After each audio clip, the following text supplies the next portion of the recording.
영호는 농촌에서 태어나 매일 아침 아버지를 따라 나섰습니다.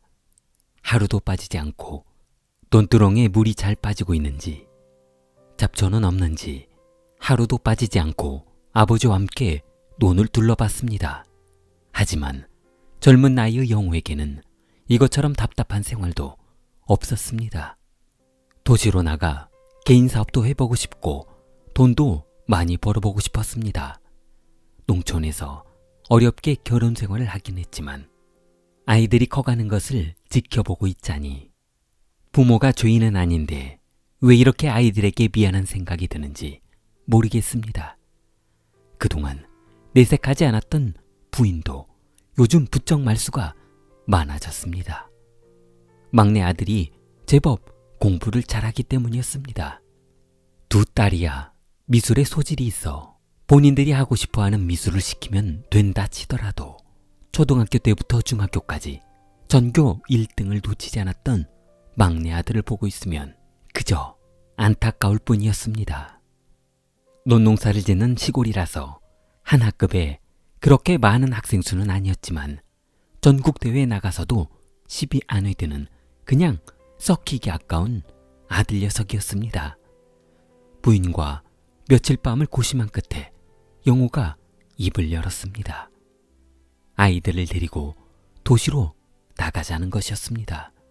하지만 이렇게 커버린 아이들을 데리고 대도시에서 자리 잡기란 쉬운 일이 아니었습니다. 돈이 문제였습니다. 가장이라고는 하나 아버지와 논농사를 지으며 아버지에게 생활비를 받아 그렇게 생활하는 형편이라서 40대에 접어든 그에게는 돈 마련은 그저 힘든 과제였습니다. 다음 날 저녁 영호는 아버지에게 어렵게 말문을 열었습니다. 아버지, 애들 데리고 도시로 나가서 살려고 하는데요. 저 좀 도와주시면 안 될까요? 영호 아버지 또한 시골에서 소작농으로 입에 풀칠이나 하고 사는 입장이었습니다. 떠난다는 아들을 막을 방법이 없었습니다. 그렇게 가슴에 못이 박혔던 아버지는 얼마 후 영호를 불렀습니다. 온돌방에 마주 앉은 부자는 서로 바라만 보고 있었습니다. 아버지는 아랫목 이불 속으로 손을 집어넣었습니다. 영문을 모르고 있던 아들 영호는 혹시 아버지가 노여움을 말씀하시려고 본인을 부른 것은 아닌가 하는 걱정이 앞섰습니다. 아버지는 아랫목에서 은행 봉투를 끄집어냈습니다. 손등은 갈라졌고 손바닥은 굳은 살로 굳어 있어 돈 봉투를 둔탁한 손놀림으로 잡을 만큼 힘들게 벌어두었던 돈을 아들 영호에게 건네주었습니다. 아버지는 이불 속에서 끄집어낸 돈 봉투를 장판 위로 끌어다 아들 앞에 밀어주었습니다. 방 한 칸이라도 장만해. 애비가 해줄 수 없어서 미안하구나. 영호는 선뜻 그 돈을 집어들을 수 없었습니다. 돈 봉투를 보는 순간 매일 아침 그렇게 힘들게 새벽잠을 설치며 논두렁을 둘러보러 다니던 기억들이 지나갔습니다. 돈 봉투 위에 영호 눈물이 떨어졌습니다. 하얗게 물들은 영호 눈물은 어느새 돈 봉투를 흥건하게 적시었고 아버지, 감사합니다. 아들은 이 한마디를 남기고 돈 봉투를 집어들었습니다. 아버지의 눈가에 맺혀있는 눈물은 떨어질 듯 말 듯 아들 앞에 약한 모습을 보이지 않으려 애쓰는 아버지의 모습이 느껴졌습니다. 아마도 아버지는 그동안 이렇게 소소한 행복을 느끼며 손주들과 함께 살았던 행복들이 한순간에 날아갈 것이 두려웠는지도 모르겠습니다. 마을 영감들에게 자랑하던 공부 잘하던 막내 손주 녀석의 자랑거리도 없어질 것이고 주위 사람들이 그렇게 부러워했던 행복이란 단어가 언젠가 지워질 줄 알았지만 이 순간이 될 줄은 몰랐기 때문이었습니다. 며칠 후 영호는 시간이 나는 대로 부인과 함께 도시로 나가 새 방을 알아봤습니다. 영호가 원하는 방은 그저 저렴한 전세방이었습니다. 볕이 들어오던 안 들어오던, 집이 언덕에 있던 지하에 있던 상관없었습니다. 영호는 그렇게 한참을 알아보던 중 그나마 마음에 드는 전세방을 계약하게 되었습니다. 얼마 후 막내 아들이 중학교를 졸업하기 때문에 입주 시기를 서둘러 전입신고를 해야 했습니다. 쾌쾌한 냄새가 진동을 했고 있을 때도 불편했지만 그저 착하기만 했던 두 딸과 부인은 불만을 내색하지 않았습니다. 이제부터 문제는 돈벌이였습니다. 배운 것도 없고 기술도 없던 영호는 평생을 농사만 짓다 도시에서 할 수 있는 일이라고는 몸으로 하는 일밖에 없었습니다. 영호는 매일 새벽 우유 배달을 시작했습니다. 그리고 우유 배달이 끝나면 식재료 배송 일을 했습니다. 새학기가 시작되었고 두 딸은 다행히 인근 여자 고등학교에 진학하게 되어 마음이 편했습니다. 막내 아들도 다행히 집에서 그리 멀지 않은 곳에 배정이 되어 다행이었습니다. 부인과 영호는 집장만을 위해 맞벌이로 돈을 벌어야만 했습니다. 부인은 건물 청소며 마트 점원으로 하루를 일터에서 보내야만 했습니다. 영호도 새벽에 일을 나가면 저녁이 되어서야 들어올 수 있었기 때문에 이전처럼 가족이 서로 마주하기도 힘들었습니다. 그렇게 시간이 흘러 막내 아들 진수가 중간고사를 치렀습니다. 학교 담임선생님이 어머니를 불렀습니다. 이유를 몰랐던 어머니는 주섬주섬 차려입은 초라한 몰골로 학교를 방문했습니다. 첫 대면한 진수 담임선생님은 진수 어머니의 손을 꼭 잡아주었습니다. 훌륭한 아들을 두셨습니다. 본인이 담임을 맡은 일에 이런 수재는 처음이라며 감동한 마음을 어머니에게 전하고 싶었다고 했습니다. 진수는 전교 1등을 했습니다.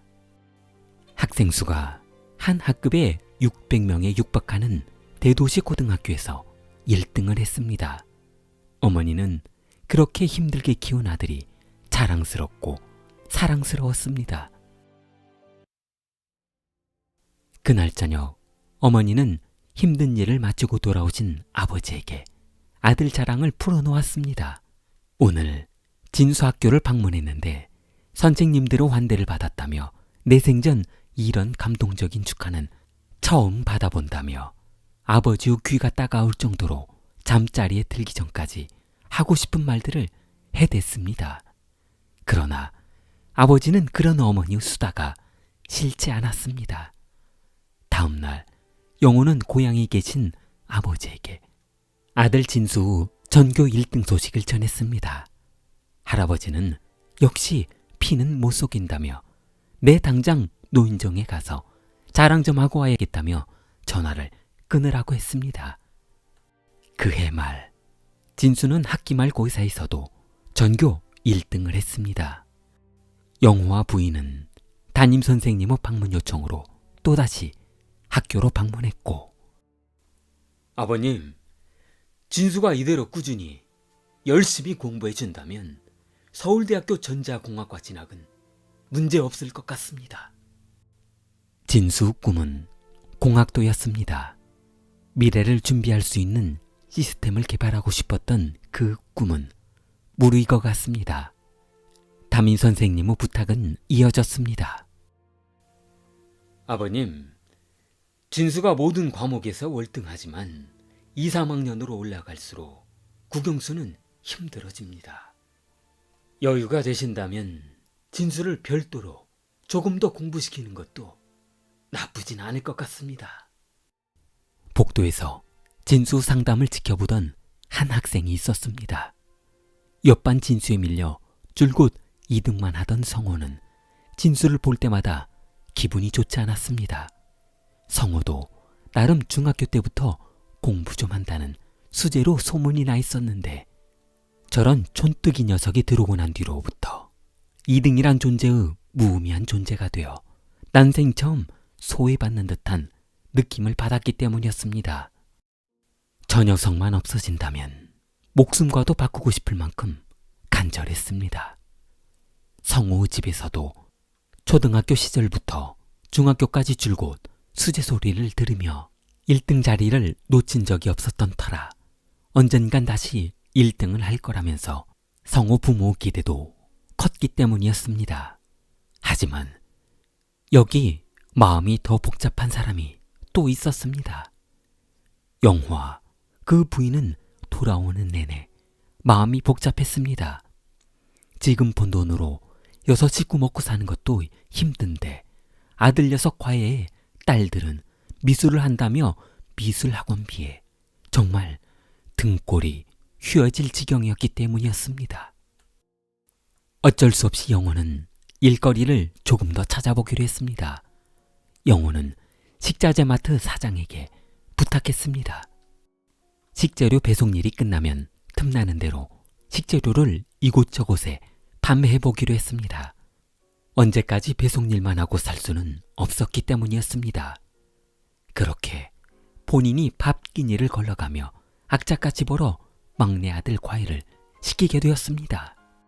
막내 아들 진수가 2학년이 되었고 겨울방학 동안 열심히 과외를 받은 터라 중간고사의 기대도 컸습니다. 진수는 이번 시험에도 전교 1등을 했습니다. 이번에도 2등을 한 성우는 부모님에게 성적표를 보여줄 용기가 나지 않았습니다. 기말고사로 만회하는 수밖에 없었습니다. 그러나 진수는 2학년 기말고사에서도 변함없이 1등을 했습니다. 3학년이 되자 학생들은 부쩍 말수도 적어졌고 학업에 매진했습니다. 학급의 부류는 이렇게 나뉘어져 있었습니다.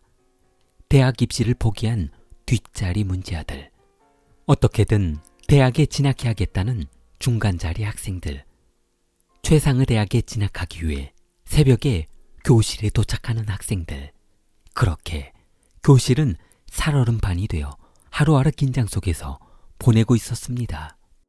3학년 1반의 진수와 항상 옆반 3학년 2반에 공부했던 성호는 매학년 옆반에서 마주쳤습니다. 전국 모의고사 시험 준비를 준비하느라 학교는 비상이었습니다.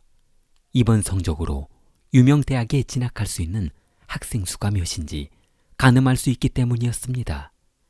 선생님들은 야간 자율학습 시간에 학생들이 학업에 열중하고 있는지 감시하고 또 감시했습니다. 그렇게 모의고사가 치러지고 결과가 나왔습니다. 진수는 전국 3위를 했습니다. 학교에서는 학교 개교일에 전국 3위의 학생은 배출한 적이 없었는데 경사 중의 경사라며 환호성을 질렀습니다.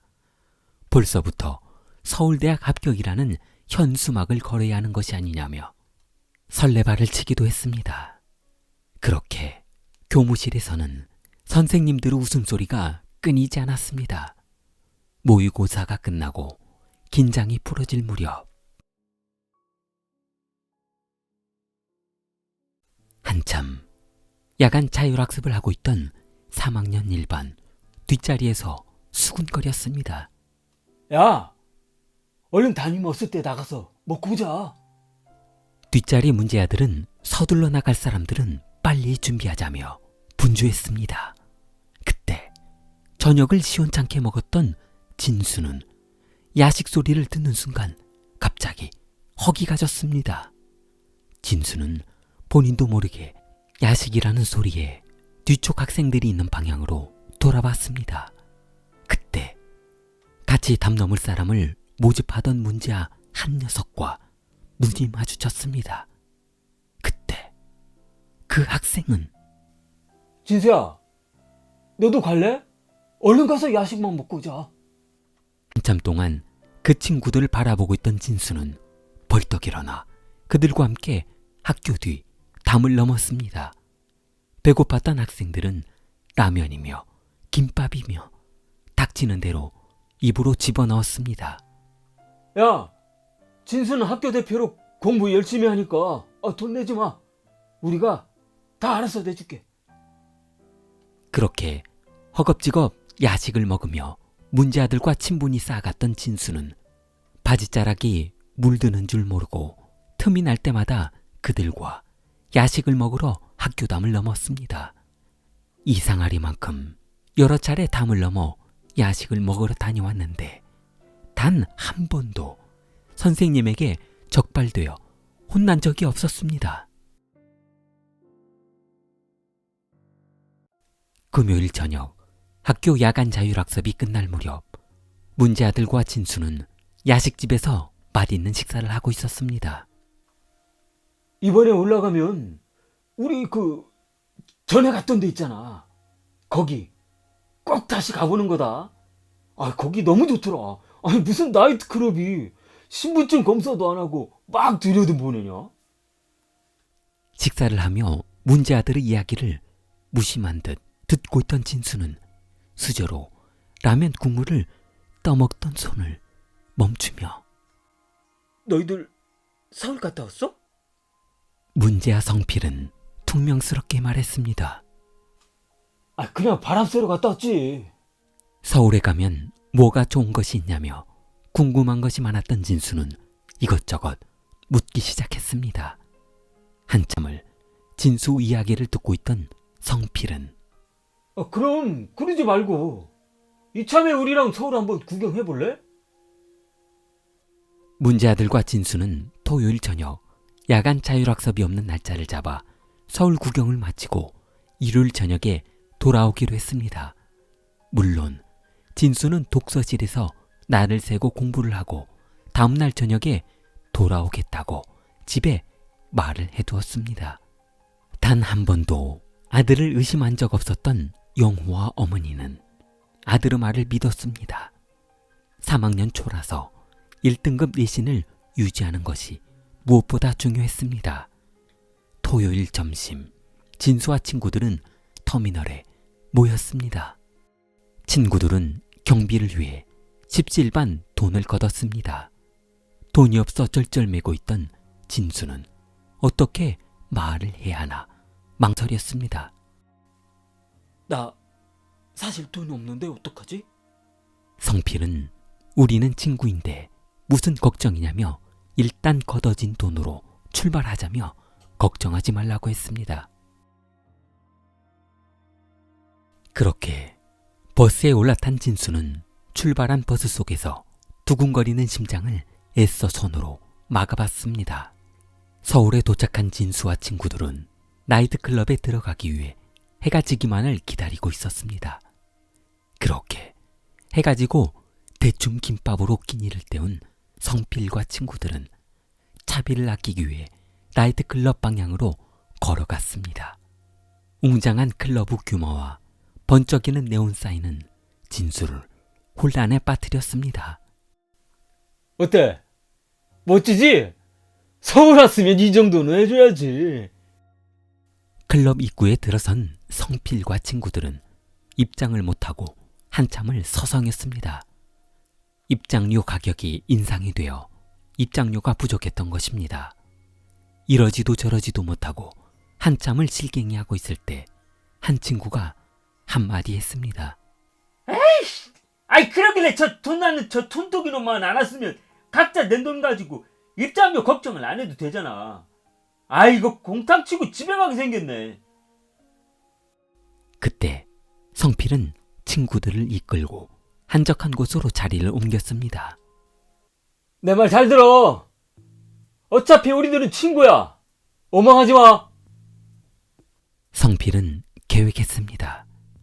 외진 곳, 돈 많은 금방을 털어 오늘 같이 사용하자고 했습니다.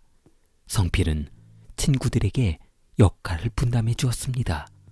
일단 내가 벽돌로 유리창을 뗄 테니까 너하고 너는 금방 왼쪽에 있는 물건을 싹 쓸어 담아. 그리고 너하고 너는 오른쪽, 나는 돈통을 찾아서 들고 나올 테니까. 그들의 역할이 정해지고 한 친구가 불만을 토로했습니다. 야, 그런데 진수는 왜 아무것도 안 시켜? 친구들을 둘러보던 성필은 곰곰이 생각해보더니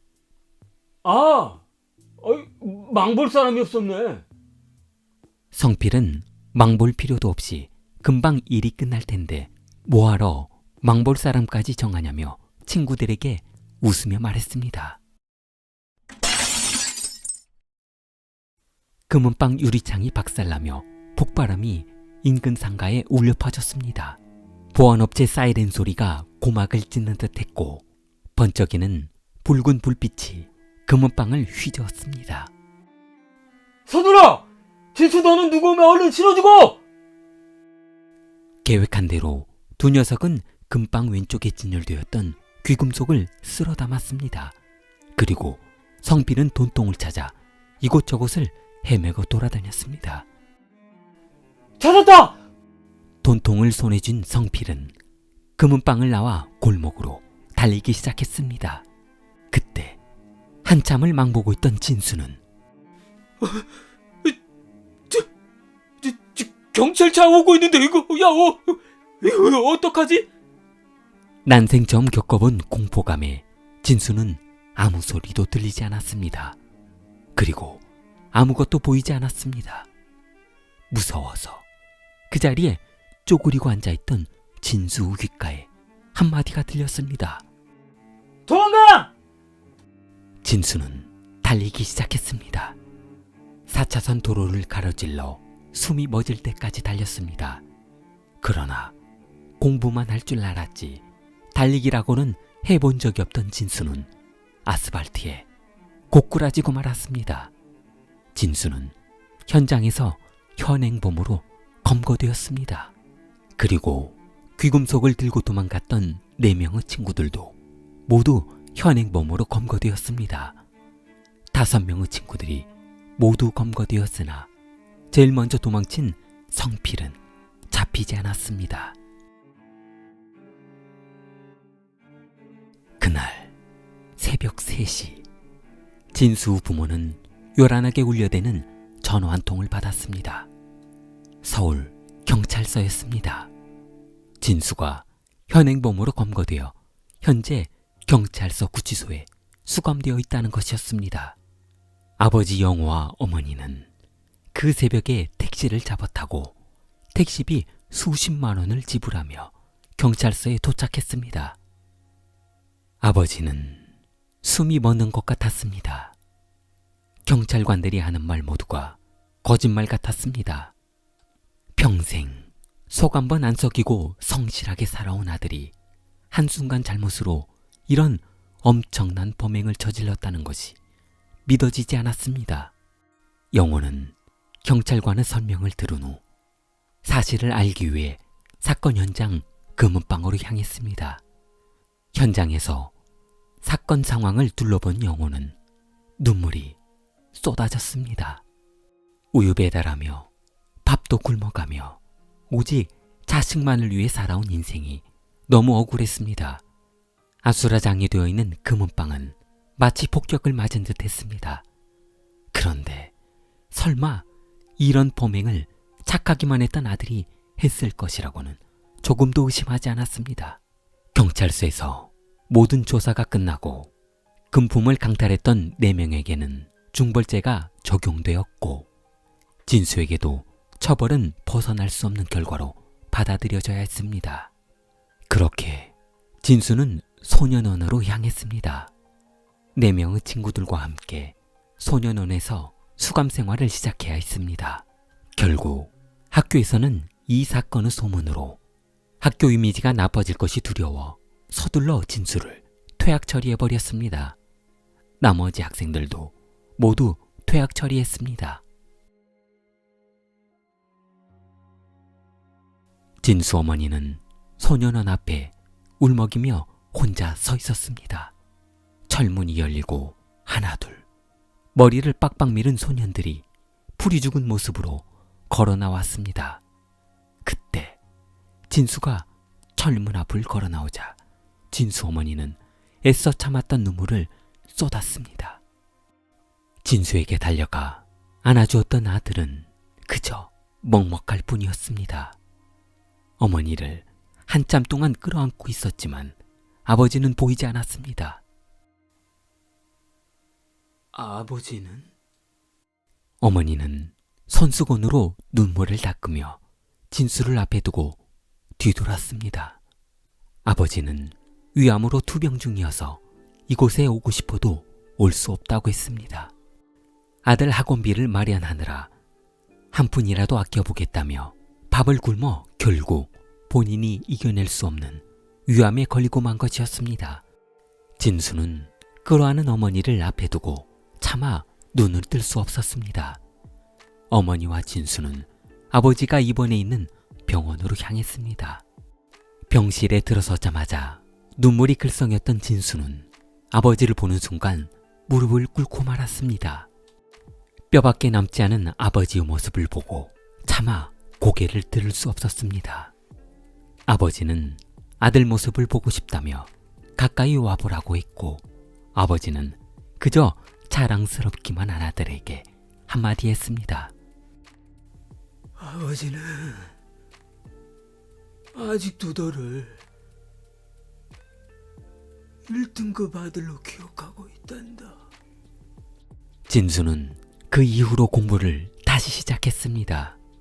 그해 검정고시를 합격했고 원하는 인류대학은 아니었지만 본인의 꿈을 이루기 위해 진로를 바꾸어 좋은 대학에 진학해서 졸업했습니다. 좋아요, 구독 부탁합니다. 킬리였습니다.